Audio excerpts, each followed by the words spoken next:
Fact you.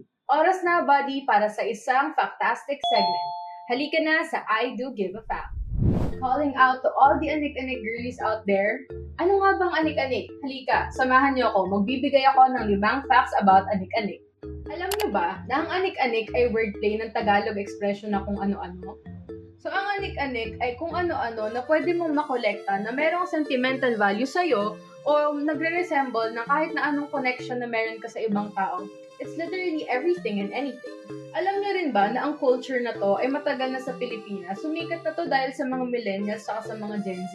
At hindi lang yon. Alam niyo rin ba na ang anik-anik ay nagre-reflect ng pagiging maximalist ng mga Pilipino? Yung pangongolekta ng anik-anik, para siyang pang-fill ng space sa atin eh. Kagaya na lang ng mga burloloy na nilalagay natin sa bag natin. Mga keychain, ganyan, sa mga phones natin, mga phone charms, sa buhok natin, mga clamp, mga headband, or even yung mga figurines na nilalagay natin sa taas ng mga aparador natin sa bahay natin. Bili ka nang bili ng mga pesting laruan na yan eh. Hindi mo naman nilalaro. Dinidisplay mo lang sa kahon at nakastock sa kwarto natin. Alam mo itsura ng kwarto natin? Toy store. Sa amin nga mga kolektor, you can't take it out of the box kasi nga you lose 50% of its value. Wala ka kasing alam eh.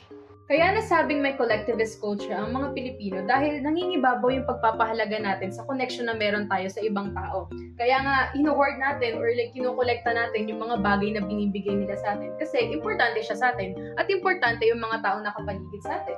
So, kamakailan, nakausap namin si Nanay Flor de Lisa, isang 42-year-old na nagbebenta ng anik-anik sa may Pinoval Street sa Sampaloc, Manila. So, si Nanay Flor de Lisa, 2 dekada na siyang nagbebenta ng mga anik-anik.